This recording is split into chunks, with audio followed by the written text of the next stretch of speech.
guys, my name's Micaela, and I'm this week's installment on Senior Talks. Yay! I'm really excited to be able to talk to you guys. Youth group has been, and just Orange United Methodist Church in general, has been a really big and important part of my life for at least the past 2 years, and so all you guys mean a lot to me, and so I'm excited to hopefully share some of the things I've learned, some advice, or just some general words of encouragement back to you guys. But yeah.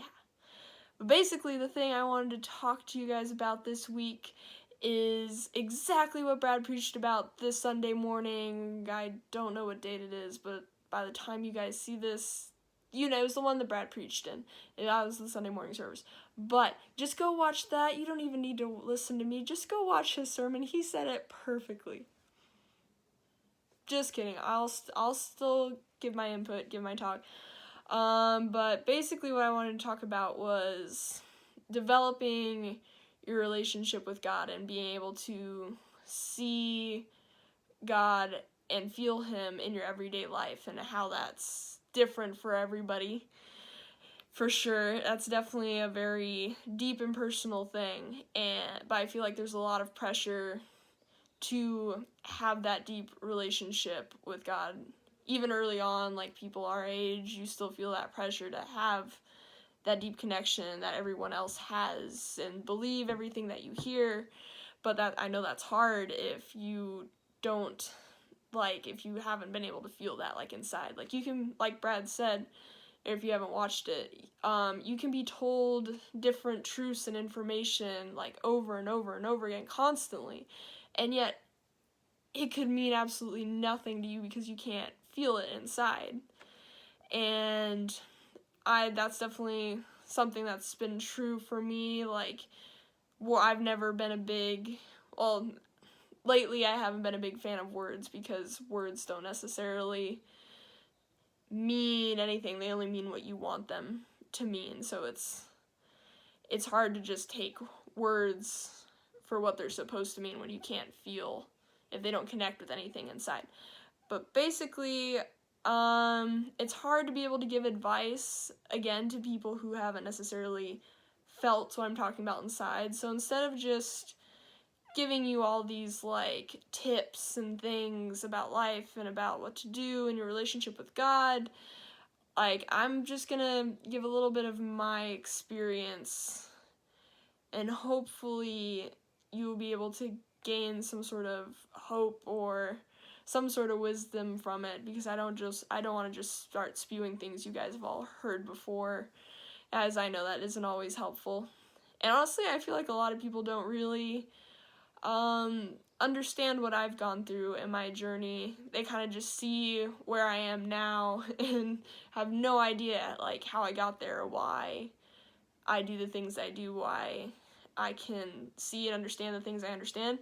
And so I think I'll just explain that a little bit, explain how I developed my relationship with God in relation to that whole overlying subject. And so I think I'll start with how I think people see me now, which is a lot of the youth, you guys seem to think that I am this really wise person who's very advanced in their relationship with God, who always knows the answers to the questions in youth group or in donut hour, who always pays attention to the sermons. If I answer a question about the sermon, they'll be like, oh yeah, of course Micaela knows what the sermon was about. Of course she knows the answer to that. What else is new? Micaela answered the question, what else is new? She's always been like that. It's always been like that. And in reality, that is not true at all. Honestly, I've only been pretty involved in youth group for the past 2 years. I was very absent from church in general up until the beginning of my sophomore year, about 2.5 years ago. And so, yeah, I guess I'll just explain kind of how I've gotten to this place where I am today. And I guess I'll just start when I was younger. One of the things I've been told, or that I've heard from a lot of the youth, as the biggest reason that they go to church right now is because it's something that their family's always done.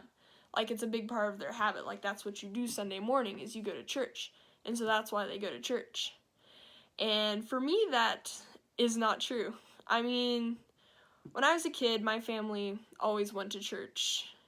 And up until a certain point, though, like about when I was in, I don't know, maybe halfway through elementary school, 3rd, 4th grade, my parents, we stopped going to church. And I mean, it's not because we stopped believing or anything, it just kind of fell out of habit.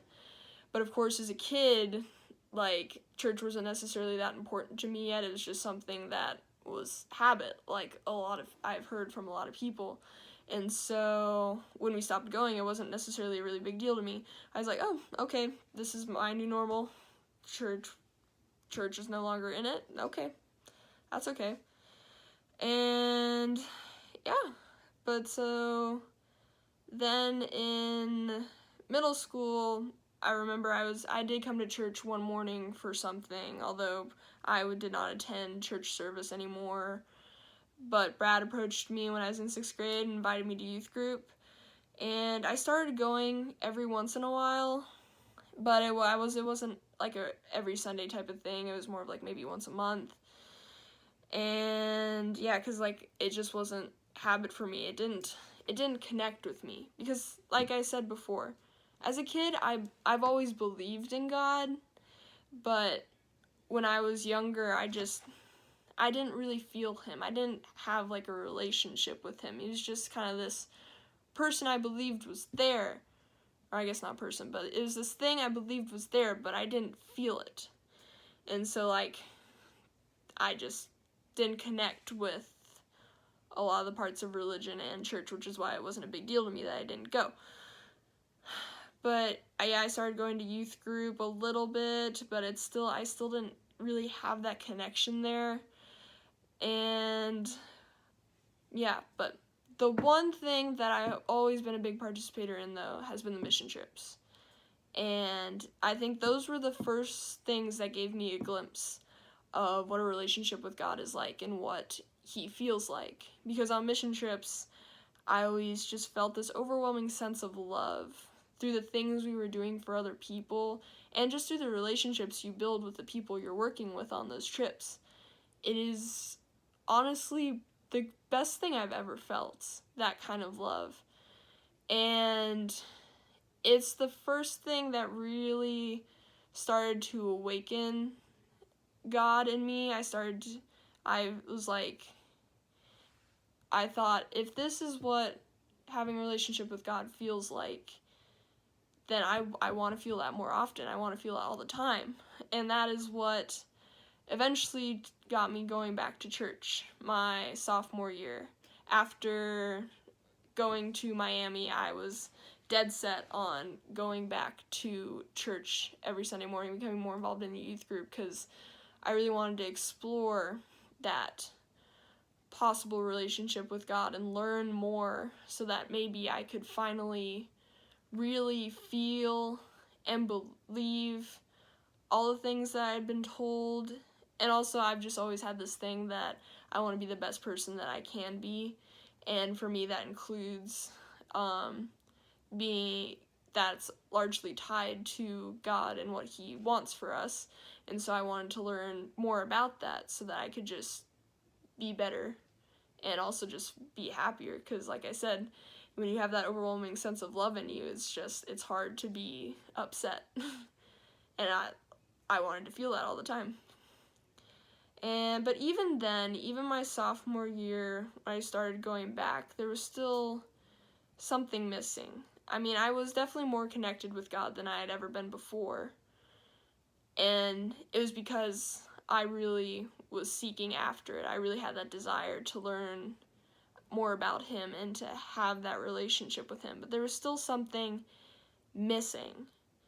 And later I found out that I wasn't really fully opening up to him, I don't think.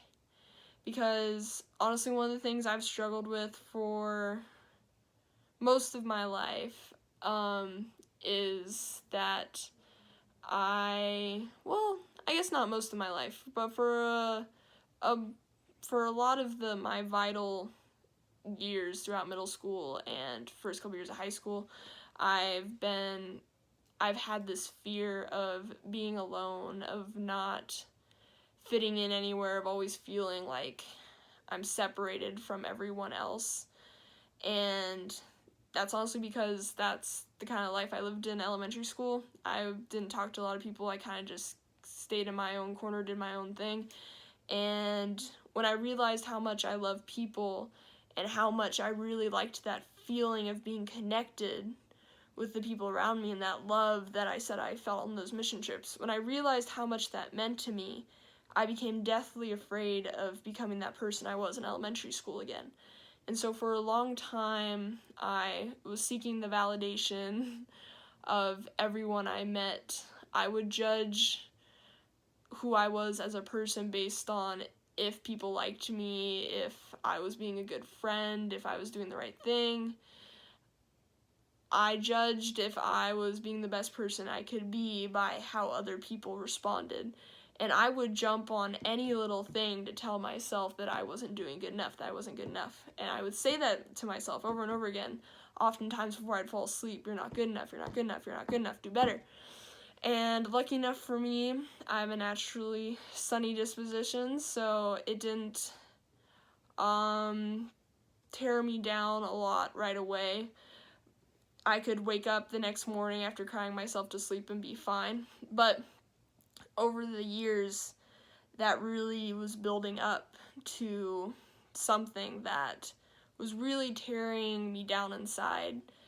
And that is what was keeping me from having like a really good relationship with God, I think. I was too caught up in the distractions and the world around me, trying to look for that love and acceptance in other people instead of opening myself up to God, letting him in, and letting him show me that I would never find that in other people, because people are imperfect and dealing with their own things, and they have their own perspectives, and it's just so easy for things to be miscommunicated, and just life's life. I mean, people come and go, and I couldn't get a grasp on that.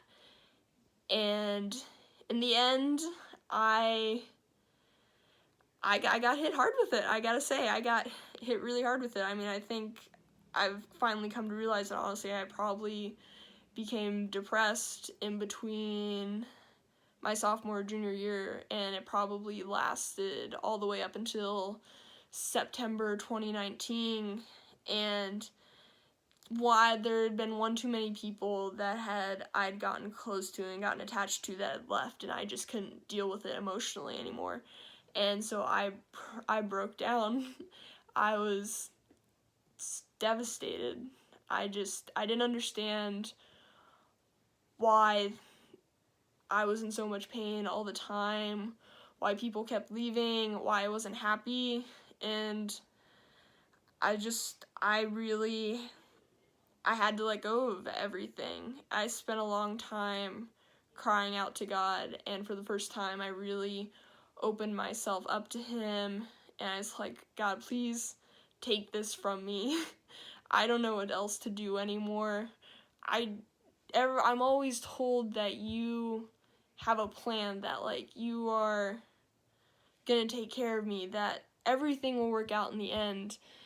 And I believe that. I do, God, so please just take this from me and help me to feel it. Help me to feel it, because I don't feel it.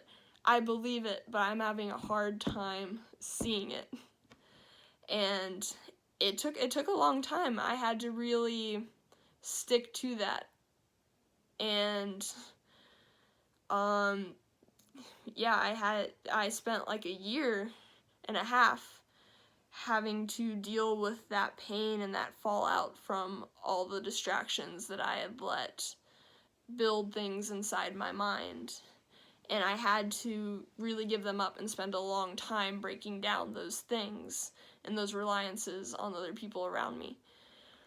And finally, like, with like a snap of the fingers, like it all just disappeared. It all went away. September 2019.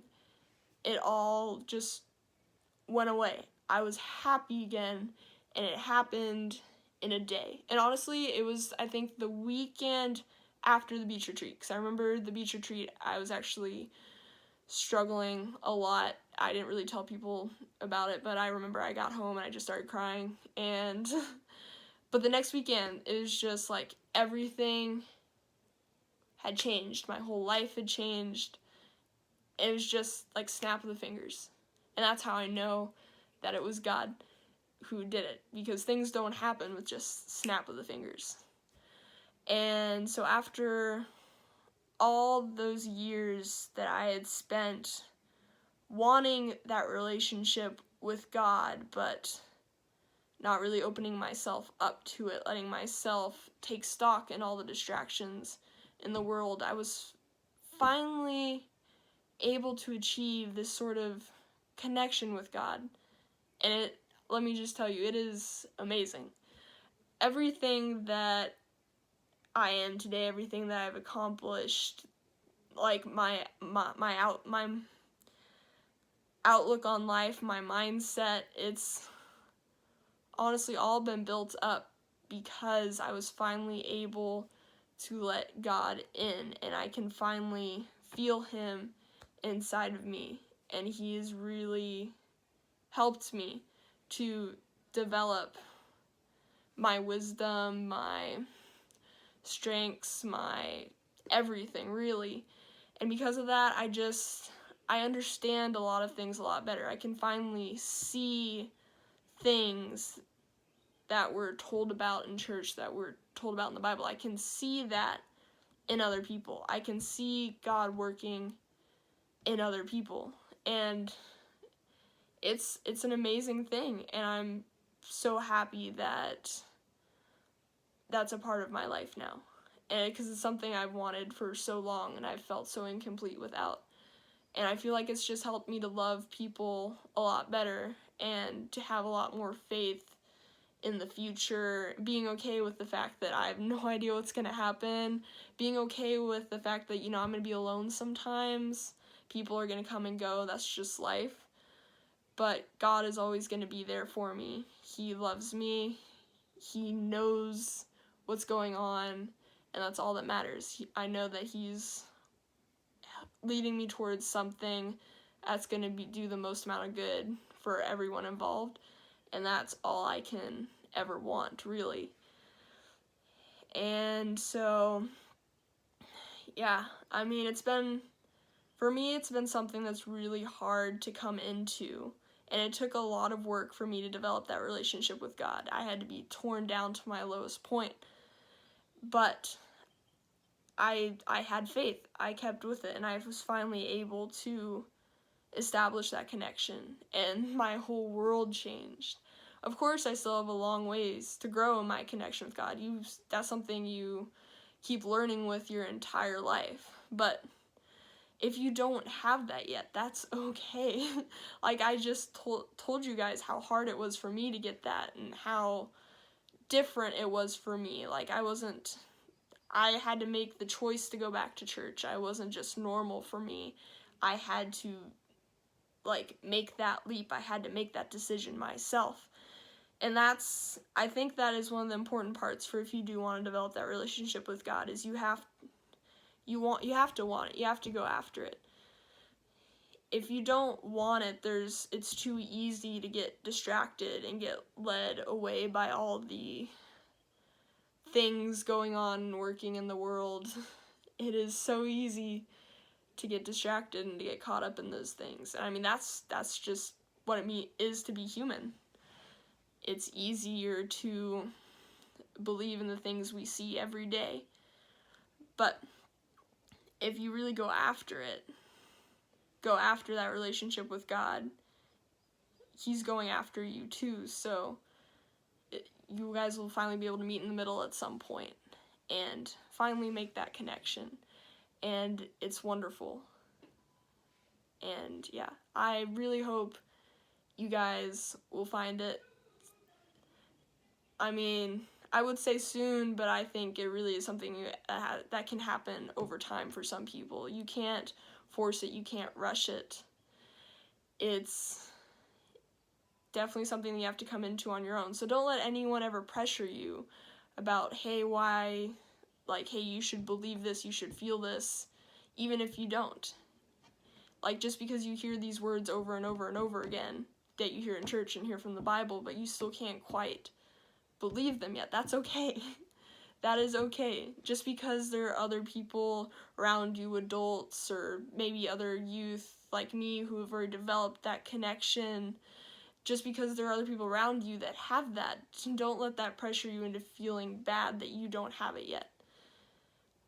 But it is an amazing thing, and I encourage you to always be on the lookout for God and ways to connect with him, because it really does change your life. But yeah, I hope that you guys got something from that. I don't always open up like that, but I've been working on it, because like I said, now I've developed this relationship, I want to use any of the things I've learned to help other people. So I hope that this was encouraging for some of you, or even just help you understand myself a little bit better, but more so I hope it helped you understand a little bit more about yourself and your journey to your relationship with God, and just be encouraged that, hey, it's okay if you don't have it yet. It is okay. But it's coming. I promise you it's coming. Alright, I love you guys. Hopefully I'll talk to you guys later through Zoom or video chats or texting or anything. If there's anything you ever need, just reach out to me. I'm honestly a lot better at giving advice if you give me a specific situation. But yeah, bye.